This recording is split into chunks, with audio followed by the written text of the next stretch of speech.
I haven't not done it. Okay.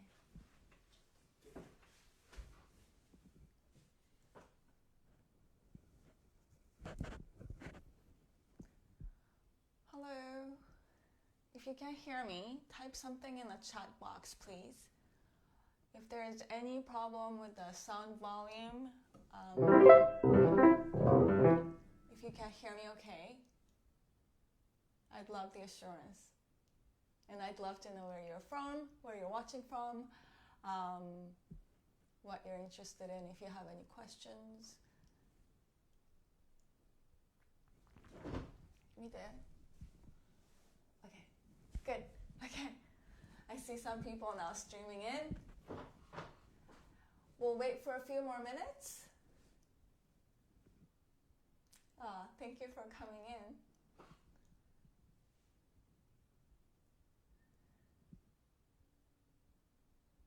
Untitled Chapter. Yes. Okay. Okay.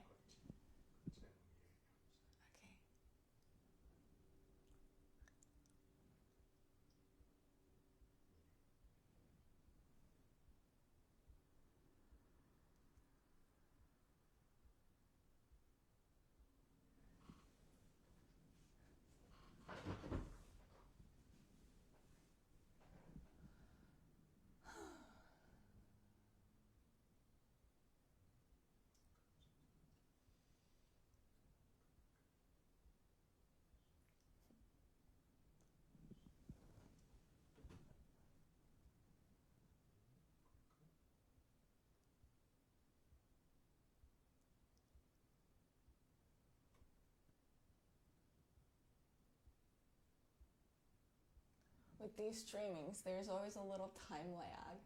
So if you type your question in, I may not see it right away, but I hope I will get to as many comments as possible throughout the live streaming. Okay. Should we start? Is it time?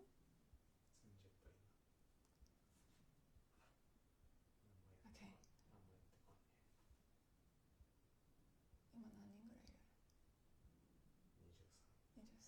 Okay, so let me just start by saying hello, everyone, and introducing myself. My name is Makiko Hirata. I'm a classical pianist, Western classical pianist. And I'm so happy to have this opportunity to share some music and some ideas with you. I call myself Dr. Pianist. One, because I have a doctor in music, but two, because I keep wanting to remind myself that music is a healing agent. Since the ancient civilizations, healers and shamans used music and dance and other cultural activities as a healing agent, right? And I think we need to reevaluate music and the arts as an overlooked resource that can heal and unify us. I work with neuroscientists to quantify the benefit of music. And WHO and NIH and all these organizations are now behind the effect of music and arts to enhance our well-beings. And it helps us induce oxytocin, the so-called love hormone. When we listen to music together, our heartbeats start synchronizing, our brain waves, our breathing, and as social animals, we find that comforting. And so, anyways, I'm on a mission to promote music as a healing agent, and I'm so grateful that Japan Foundation is presenting me today on their series Music Mondays Cheer Up with virtual concert. So welcome everyone. So one of my central themes in my life as a musician has been the question of music as a universal language. As a woman of color and as a Japanese female classical pianist, I keep wondering why it is that I play the piano. I'm an expert on Western classical music and not a koto or shamisen or any other Japanese traditional instrument. And I do wonder the legitimacy of the notion of music as a universal language. So that's what I'd like to look at with you today. I will start by playing a very famous Japanese song many of you probably know, called Sakura, cherry blossoms. So cherry blossom is, I think, an unofficial national flower of Japan. But you know, the fact that Japanese see beauty in the sort of the ephemeralness of cherry blossom that keeps sort of shedding its petals is very symbolic and telling. And so here it is, Sakura, and I will go straight into a piece by Brahms, a 19th century German composer who could not have known this tune, and I've really researched into this. But the tunes are quite similar, and I hope you'll agree with me. So first, Sakura, and then Brahms, Opus 116, number 2, Intermezzo. Oh. I have to turn the speech mic on, or it'll get really loud.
if you're just joining me, that was Brahms, Intermezzo Opus 116, number 2 in A minor.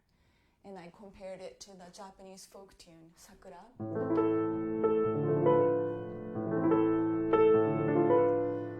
And pointed out to their similarities, even though Brahms could not have known Sakura.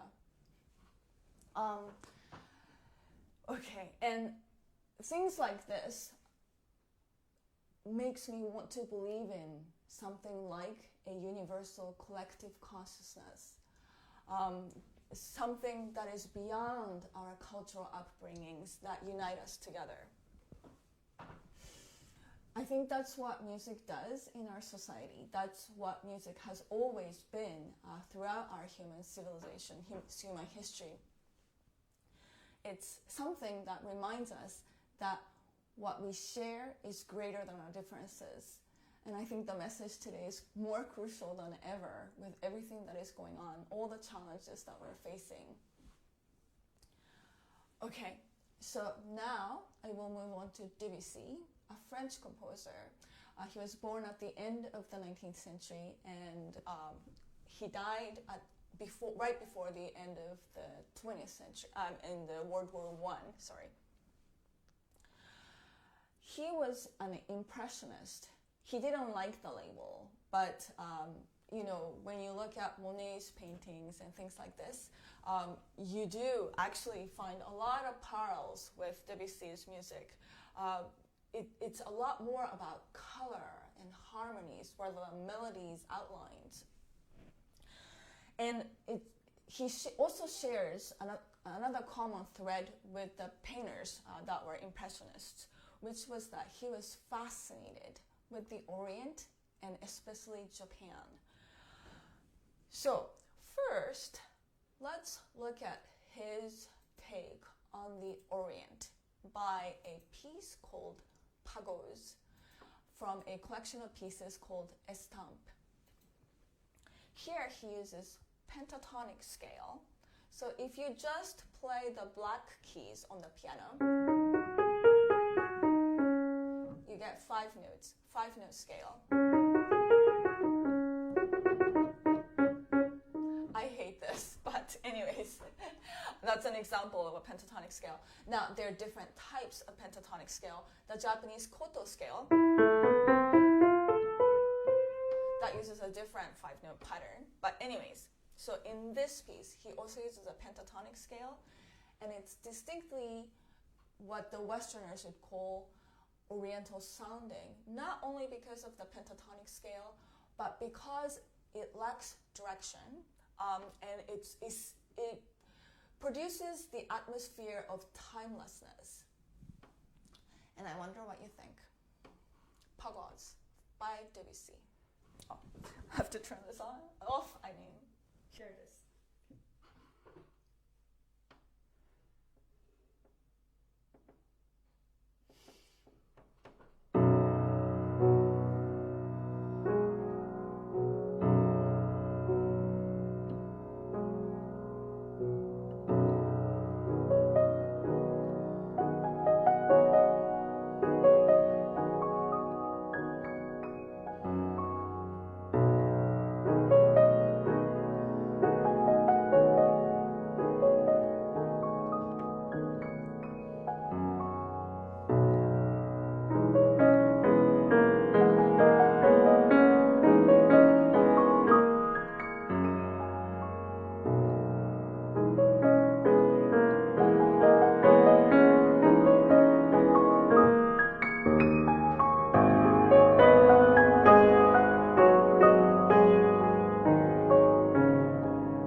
sip of water.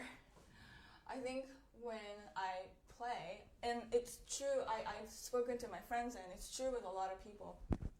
When I'm playing, it's almost like I'm singing, and I'm not really swallowing anything. So my mouth and my throat actually gets really, really dry. Okay. So that was Pagos by Debussy.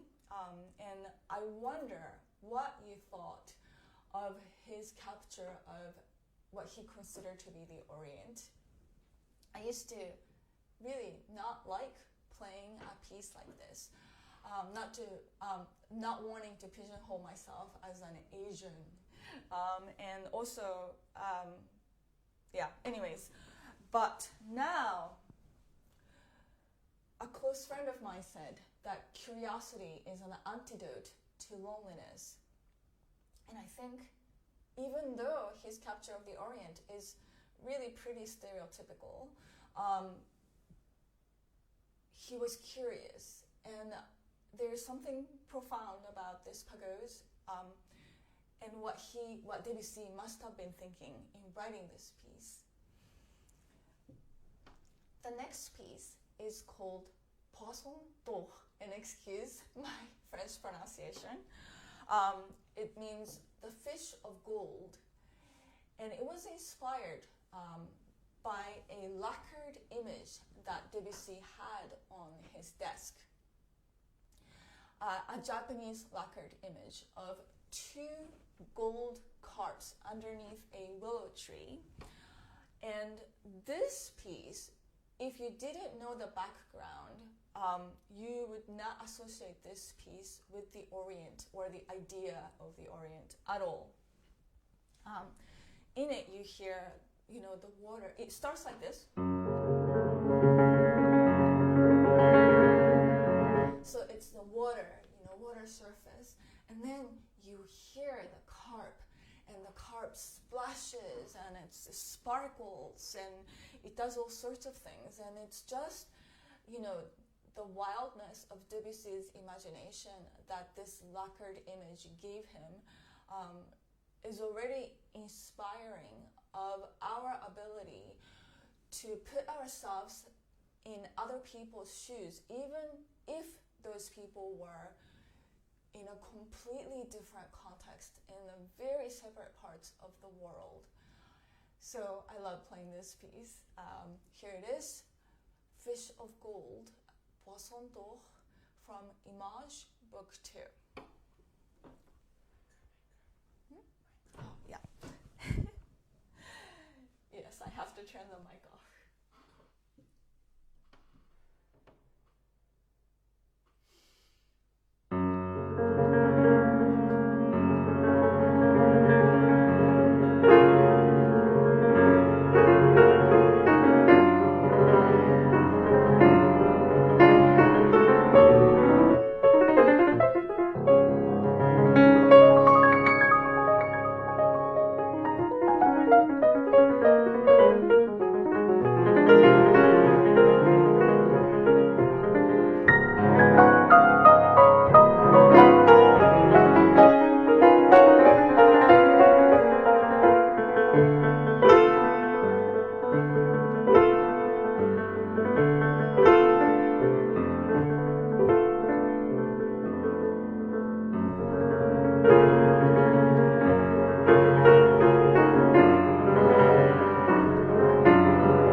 was Fish of Gold, Poisson d'Or, by Debussy,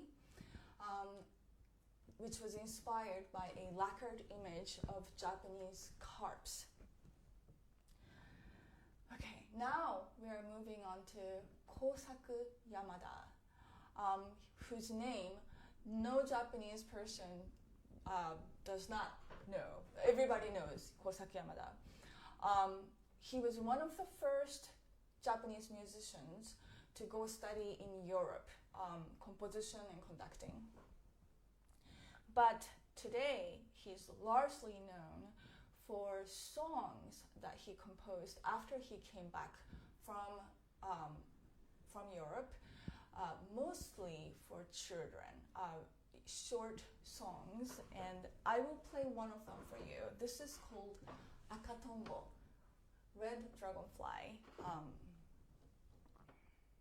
So let me just say, even though he was Western trained, he also insisted on his Japanese identity.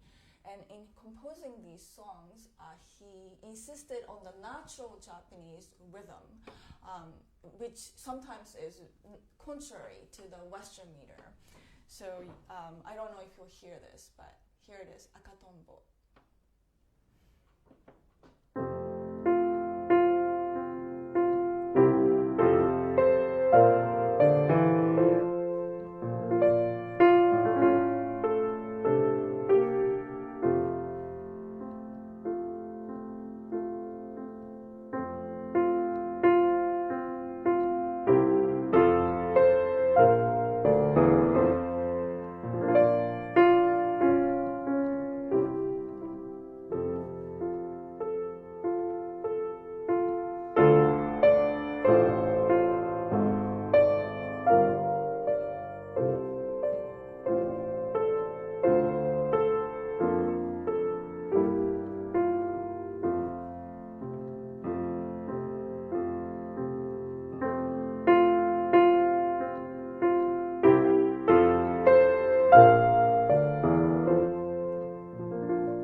Oh, I forgot to turn the speech mic off. I hope it wasn't too loud. That was Akatombo by Osaka Yamada. But he was much more than the composers of these Japanese songs that are very, very close to the Japanese people's hearts. He was the first Japanese person to write operas in Japan on themes like the Black Ship, the Commander Perry coming to Japan to force the Japanese ports to be open to foreign trades and other things. And he was the first one to write symphonies and to be published abroad, outside of Japan. He conducted in Carnegie Hall, all the major halls in Europe. So he was a major musical figure of his time. However, for many reasons, historical reasons, his real serious classical pieces are largely forgotten. And I will play two of his pieces for you today. The first one is called A Night Poem, and it's dedicated to Scriabin, the Russian composer. But yes, you hear a little bit of Scriabin influence in there, but what I hear more of in his pieces are the beauty of ma, the idea of space. That's really important in understanding Japanese culture and Japanese beauty. Okay, so here it is, Night Poem by Osaka Yamada.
Night poem by Osaka Yamada, largely a forgotten composer who I think needs to be reevaluated. The next piece I'll play by him is called Sutra at Dawn. So this piece, I think, is great. And I use this word carefully. I think it's very much ahead of its time. When you think about minimalism by composers like Stephen Reich and people like this, it's kind of astonishing that he wrote this in 1918. But I will send this off and see what you think. Reimei no Kangyo is the Japanese title. And I send this off with my prayer for your well-being and the world's and everything. Okay, here it is.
So we looked at some of the pieces about the Orient in Japan in the Western classical piano repertoire today. 何か質問とかあったんですか? Okay. I'm so glad you could join me. I'm so glad that we could share this time together. If you have any questions, please reach out to me. You can reach me on my YouTube channel. You can look up Makiko Hirata, Makiko Hirata. Musicalmakiko.com/en is my website. Musicalmakiko.com/en. Please subscribe to my YouTube channel and to my website, and you'll get an update on my upcoming events. I'm also writing a lot, blogging, and doing a lot of YouTube videos, live streaming, things like this. I believe in the power of music to heal and unify us and to bring out the best in us as individuals, but also collectively. And hopefully when I see you the next time, it'll be under a much better circumstance. Okay, wishing you well, signing off. Thank you so much. Bye-bye.